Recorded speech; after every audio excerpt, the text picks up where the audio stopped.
Aquí esta noche, igual que la noche de ayer, y me imagino que ya algunos se han animado a leer el libro de Jonás.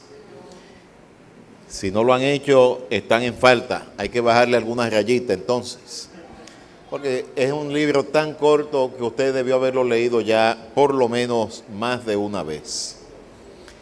Esta noche entramos ya al capítulo 1 completo, la parte que nos falta. Jonás, como fue leído, no solo descendió a Jope, no solo descendió a la nave, sino que en la nave descendió hasta la parte de más abajo, al camarote de más abajo, y ahí se acostó a dormir. El ser humano cuando está durmiendo es completamente indefenso, porque está ajeno a lo que está ocurriendo a su alrededor. ¿Se acuerdan cuando Saúl estaba dormido y llegó David con uno de sus hombres? Que el hombre le dijo a David: déjame darle un solo golpe con la lanza, no habrá que darle otro para rematarlo. Y David le dijo: no levantes tu mano contra el ungido de Jehová, pues ¿quién levantará su mano contra el ungido de Jehová y será sin culpa? Pero cortó de la falda del vestido de Saúl un pedazo y entonces se fueron. Pero dice, estaban dormidos todos. Dios le había dado un sueño profundo. Los centinelas, todo el mundo estaba dormido. Jonás estaba ¿cómo? Jonás estaba dormido, pero el sueño de Jonás era un sueño pecaminoso. Estaba en el lugar equivocado y estaba en el tiempo equivocado, ajeno al peligro que le acechaba a él, y no solo a él, por culpa de él, las personas que con él viajaban. Vamos al libro de Jonás para que lo leamos. Libro de Jonás, el capítulo 1, a partir del verso 4 en adelante, nos dice que Jehová levantó una tempestad en la nave que se pensó que se iba a partir. Dice, Jehová hizo levantar un gran viento en el mar y se hizo una tempestad tan grande que se pensó que la nave se iba a romper. Hoy en día que hay barcos gigantescos de hierro y todo, hermano, cuando el mar está enfurecido, no hay nave que sea segura. Ustedes pueden entrar en YouTube y escriban ahí olas gigantescas en barcos, que uno aún estando en la seguridad de su casa, cuando ve eso hasta se asusta. Imagínese el que está en un barco de esos grabando eso. No es fácil. Una ola puede virar un barco de lado y entonces hundirse en las profundidades del mar. Los hombres, dice, que tuvieron miedo. Y cada uno, ¿qué hizo? Clamaba a su Dios. Si habían de diferentes nacionalidades, lo más probable es que cada uno estaba clamando a su propio Dios local para que lo ayudara. Pero qué problema, porque a los dioses que ellos estaban clamando no podían escucharlos ni ayudarlos. Es terrible cuando el ser humano se equivoca a quién hablarle, pero Dios es tan bueno que muchas veces, aunque no es a Él que le están clamando, Él ayuda al que está en necesidad, porque sabe que muchos de ellos es por ignorancia, porque se criaron así. Cada uno estaba clamando a su Dios, pero como dice el refrán que todos conocemos, a Dios orando y con el mazo dando. Aparte de clamar a su Dios, ¿qué hicieron? Dice que empezaron a tirar por la borda la carga que había en la nave. Este era un barco de carga que iban posiblemente a llevar mercancía de un lugar a otro para vender. Pero ¿de qué iba a servir la carga si ellos se morían? ¿De qué les iba a servir? De nada. Bien dijo Satanás cuando hablaba con Dios acerca de Job: todo lo que el hombre tiene dará por su vida. Empezaron a aligerar el barco y a tratar de maniobrar con menos carga la nave, a ver si podían llegar a la orilla.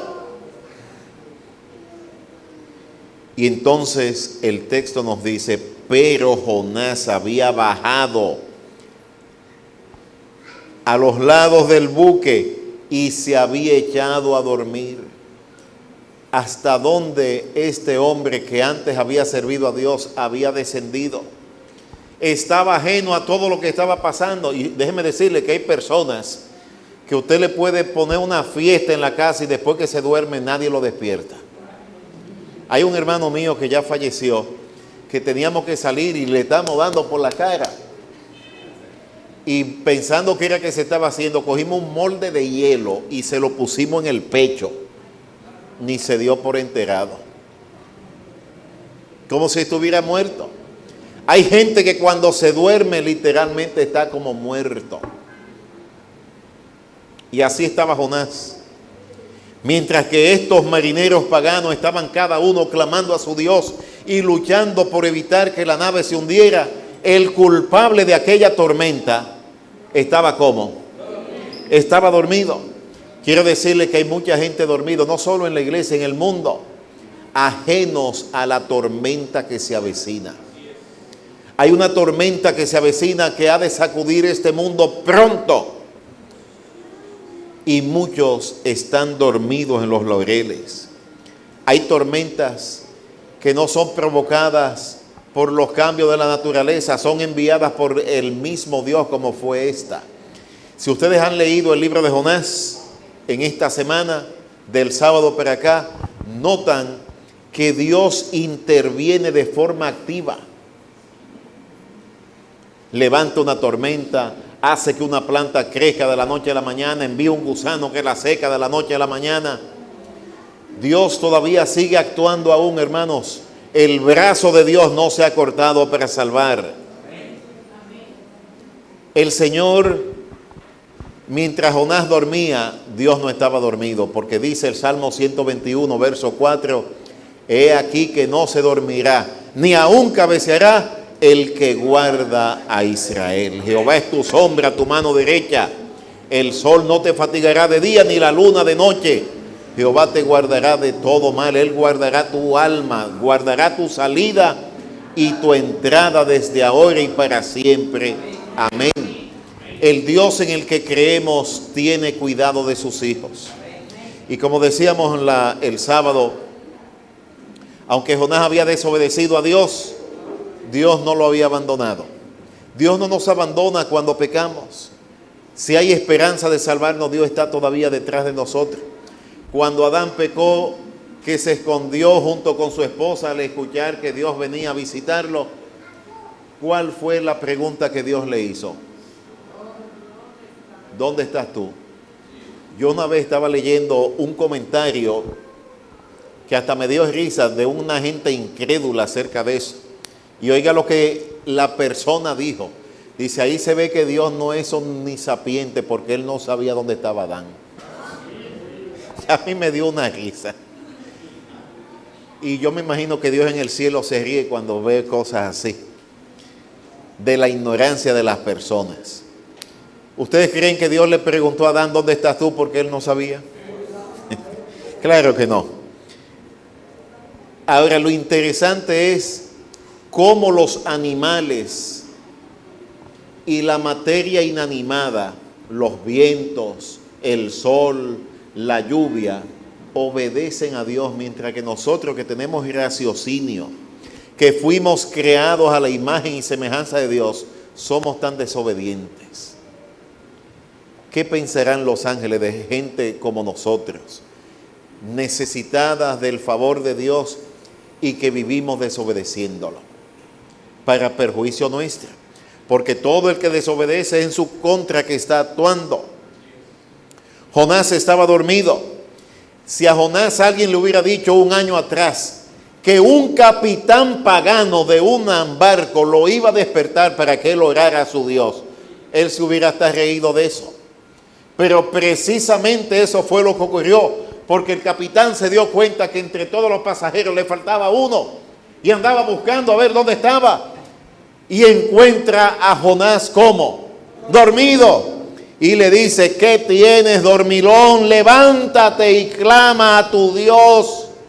¿Quién sabe si es ese Dios el que va a tener compasión de nosotros y no pereceremos?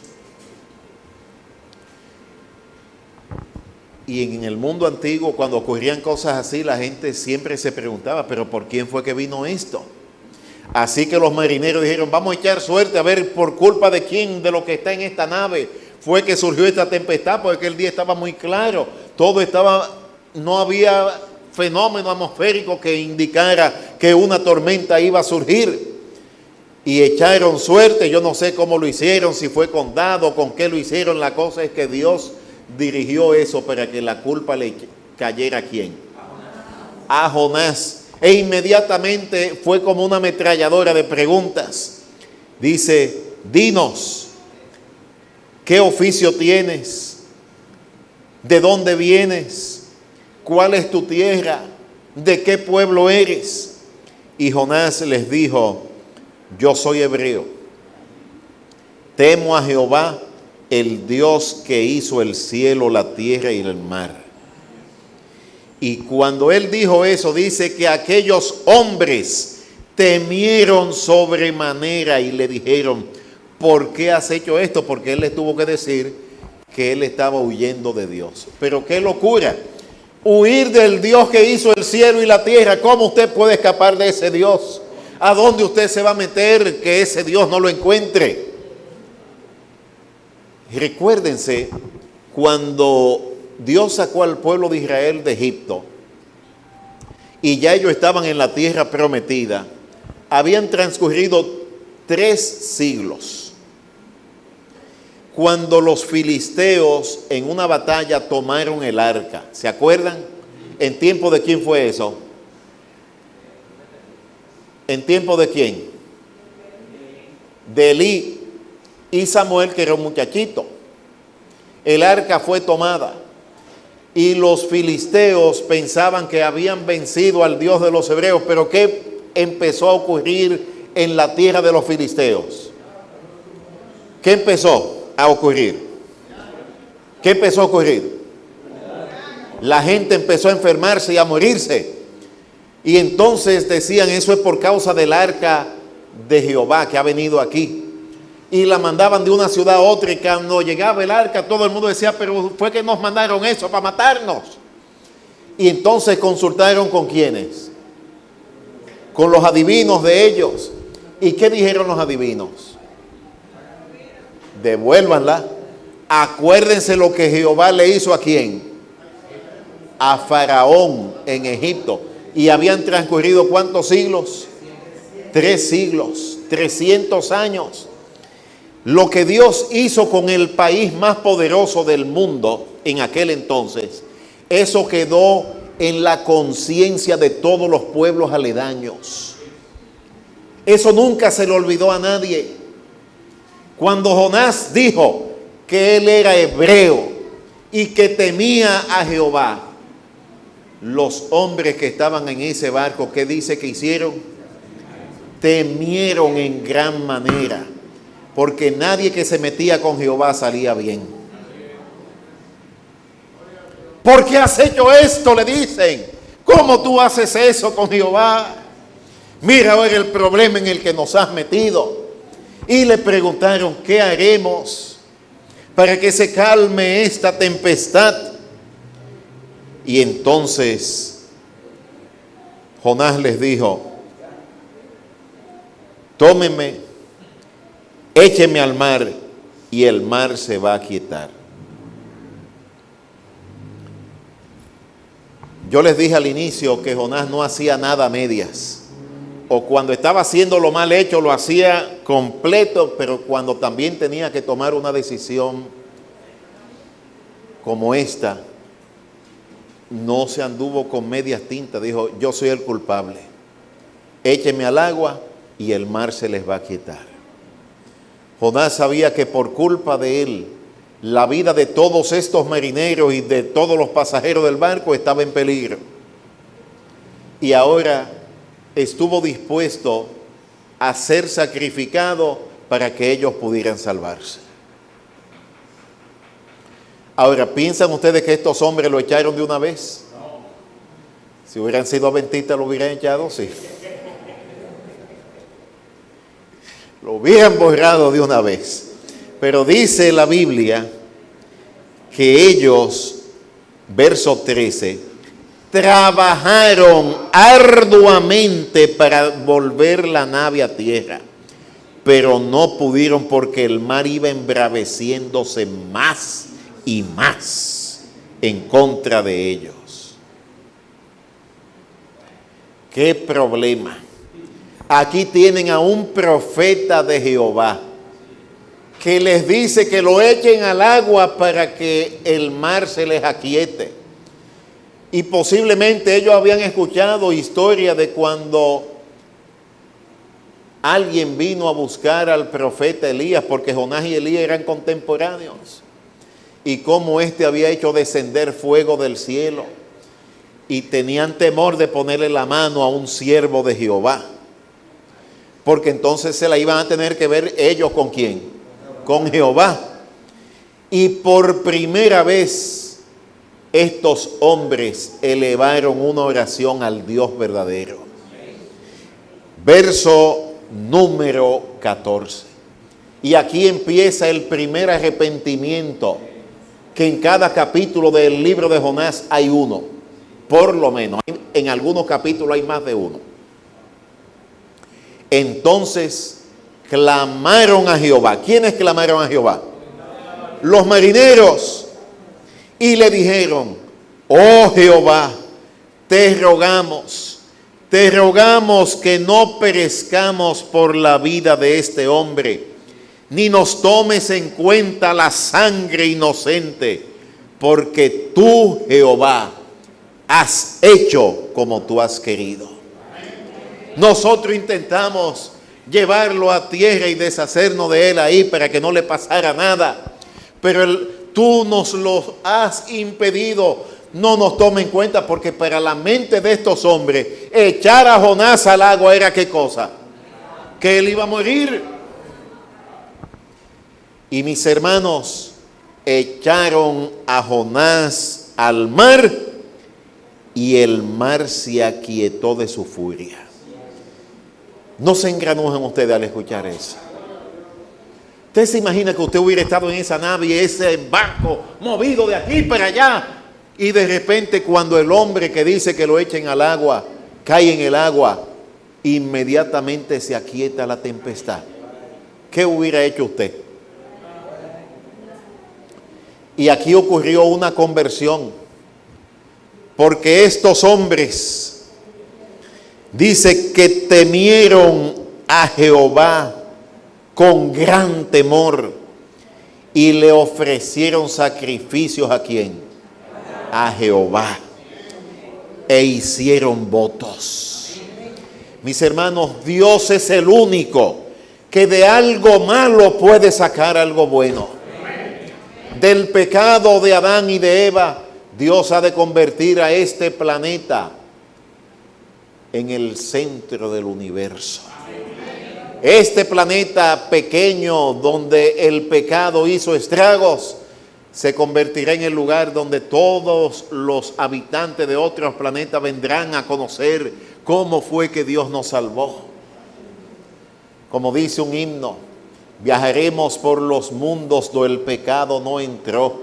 Del amor les hablaremos de Jesús, que vino a salvarnos y a darnos vida eterna. La gente estará ansiosa de escuchar de nuestros labios eso. El apóstol Pablo dice en 1 Corintios 4:9 que somos hechos espectáculo a los hombres, a los ángeles y al universo. Dice en alguna versión el mundo, pero la palabra que utiliza ahí es cosmos. Y ya habla de los hombres, que son los seres humanos. Habla de los ángeles y después habla del universo. Nosotros somos el espectáculo, el teatro, el cine, la novela que ve en algún planeta distante. ¿Quién sabe si usted, Robert, es uno de los protagonistas en una de esas? El hermano, la hermana Josefina, cada uno de nosotros es seguido, tiene su grupo de seguidores que dicen, ay Señor, que no se pierda. Queremos escuchar de sus labios cuando Él se salve y venga, que nos cuente con más lujo de detalles. Sí, de hecho, para que vean que no es un invento mío, vamos a buscar ese texto. Vayamos a 1 de Corintios. ¿Y qué será que ahora no quiere? Bueno, déjame buscarlo aquí. Yo tengo varias Biblias. Vamos a buscarla aquí, pues no quiere abrirme aquí. No sé qué le dio. 1 de Corintios, si no me equivoco, el capítulo 4. Pues no me gusta dar un texto y que después usted lo busque y que no sea. Aquí está. 1 Corintios 4, 9, todavía tengo buena memoria. Pienso que Dios nos ha exhibido a nosotros los apóstoles como postreros, sentenciados a muerte, y hemos sido hechos un espectáculo, empieza diciendo al mundo, al cosmos, a los ángeles y a los hombres. Es decir, que cuando habla del mundo no se refiere a los seres humanos, se refiere al cosmos, al universo. Ahora, ¿dónde estaba Jonás cuando esta gente estaban orándole a Dios y haciendo votos? ¿Dónde estaba Jonás? En el mar. Ahora la pregunta mía es, ¿cómo Jonás supo eso? Que ellos hicieron votos después que lo echaron al mar. ¿Cómo Jonás supo eso? ¿Ustedes no se habían hecho esa pregunta? Yo me la hice después que leí y estudié este libro con más cuidado.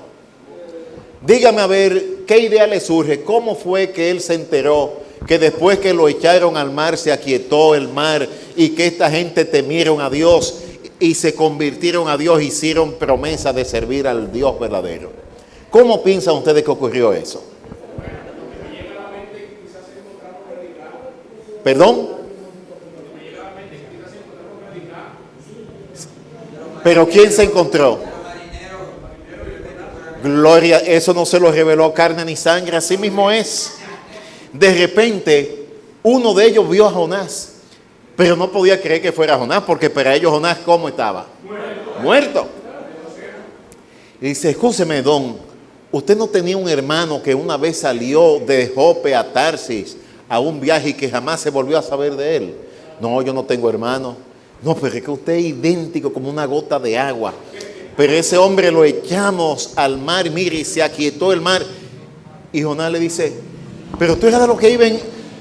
No, pero yo soy ese hombre. Y dice, no, pero ¿cómo fue? Y ahí Jonás le contó a él lo que había pasado. Y él le contó que todos se habían convertido a Dios. Mis hermanos, ¿Dios sabía o no sabía que Jonás iba a ser desobediente? ¿Lo sabía o no lo sabía? Ahora, ¿quiere decir el que Dios sepa eso, que Jonás debió haber sido desobediente? No. Pero Dios, utilizando el libre albedrío de Jonás, alcanzó a los marineros de ese barco, hermano. Oh, profundidad y las maravillas de las cosas que Dios hace. Dios le da una orden a este siervo suyo que sabía que lo iba a desobedecer y lo dirige o permite que llegue al barco donde él quiere que llegue sin estorbarlo. Y Jonás paga su pasaje, se monta en el barco y el barco sale, y cuando ya han andado bastante, entonces que Dios desata la tormenta. Las cosas de Dios no tienen madre, hermanos. Dios, para salvar a las personas, se inventa cosas que nosotros no las imaginamos.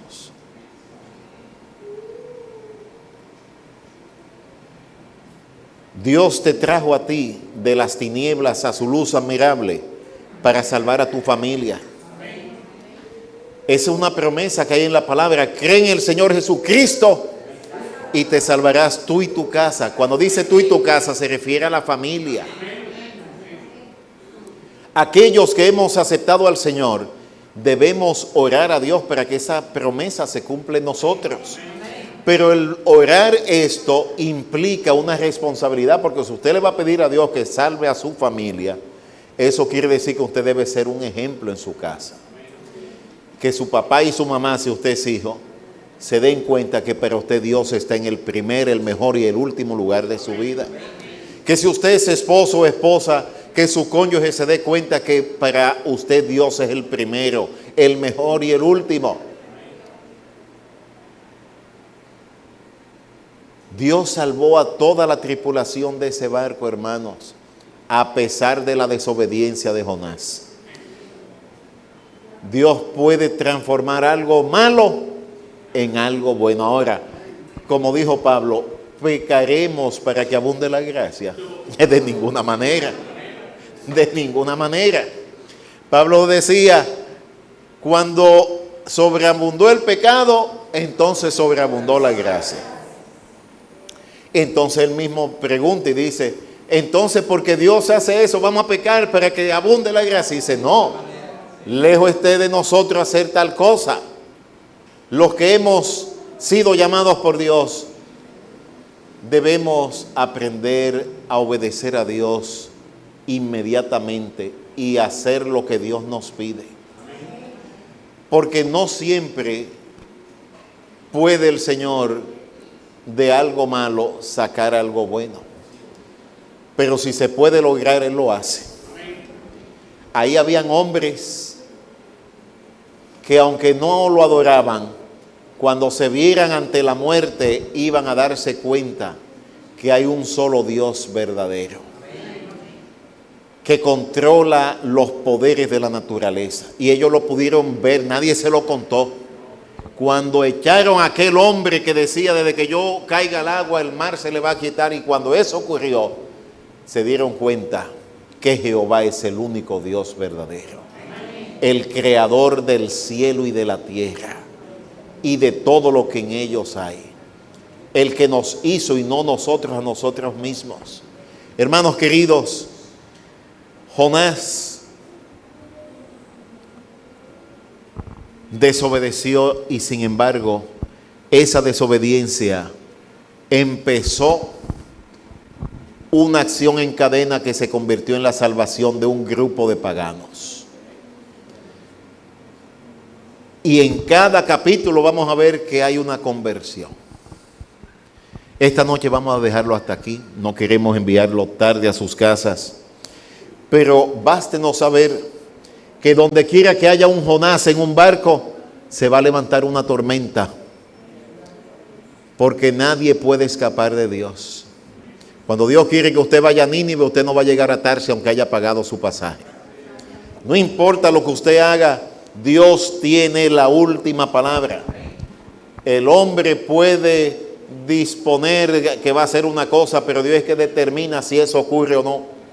Ustedes habrán escuchado la historia de un presidente brasileño, era candidato, que estaba tan seguro de que iba a ganar, que él dijo, ni el mismo Dios podrá impedir que yo me tercie la banda presidencial.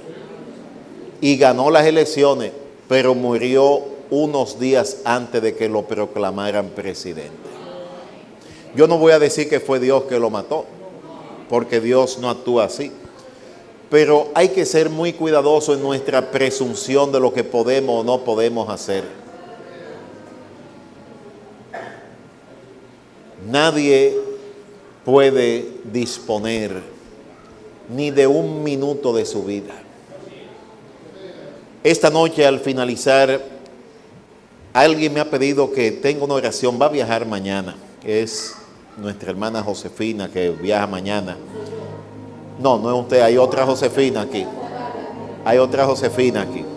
Pero si junto con ella hay alguien más que quiere que también oremos por él o por ella, pues yo le voy a pedir, pasen aquí delante, venga hermana Josefina, y si hay alguien más que quiere que oremos para que Dios pueda dirigir su vida, El Señor todavía no se le ha cortado el brazo para salvar, hermanos. Dios te bendiga, mi hermano. El Señor desea bendecirnos. Y la mayor bendición que Él nos ha dado es enviar a su Hijo para que muera. Sigan así aquí delante, que hay espacio. Vengan hacia acá. Dios te bendiga. Que Dios me la bendiga. Su hermanita, gloria a Dios. Mi hermana aquí. Gloria a Dios. Sí, hermanos. El Señor dice: al que a mí viene, yo no le echo fuera. Dios está aquí para bendecirnos a nosotros y a nuestra familia. Y recuérdense, el único que puede sacar algo bueno de algo malo es Dios. Pero por eso no es que debemos hacer cosas malas para que Dios saque algo bueno. De ninguna manera. Pero noten, a pesar de la desobediencia de Jonás, Dios usó esto como un medio para convertir a toda la tripulación de un barco. Y como bien dijera nuestro hermano Robert, y yo lo creo así, es muy probable que Jonás se encontrara con alguno de ellos y ellos le contaran la parte que Jonás no sabía, y él le contó a ellos la parte que ellos tampoco sabían. Porque lo más lejos que tenían ellos, y de eso vamos a hablar mañana, cuando el pez se tragó a Jonás. Y veremos que hay evidencias de hombres en tiempos recientes que han sido tragados vivos por peces. Y hay un caso bien especial de uno que duró 3 días en el vientre de un pez y fue rescatado con vida. Porque la gente piensa que la historia de Jonás es un mito, una alegoría, un cuento de hadas. Pero Dios sigue obrando todavía. Y si nosotros callamos, las piedras hablarán. Vamos a orar. Padre Santo, te damos las gracias. Porque tú no nos abandonas cuando nosotros nos alejamos de ti.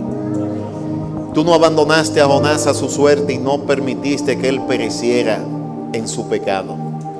Al contrario, tenías preparado un pez para salvarlo, pero a la vez salvaste a los marineros que iban en ese barco, los cuales al contemplar tus maravillas se arrepintieron, se convirtieron y decidieron adorarte solamente a ti. Te pedimos por esta hermana que has suplicado en una forma especial oración, por la hermana Josefina. Ella estará viajando mañana. Permite que pueda llegar bien a su destino, que tú puedas estar con ella y con su familia, tanto con los que quedan aquí como aquellos con quienes ella se encuentra allá. Pero no solo pido por ella, pido por todos los que han pasado aquí delante y los que están aquí en este templo, Dios. Permite que nosotros y nuestras familias puedan recibir tu bendición.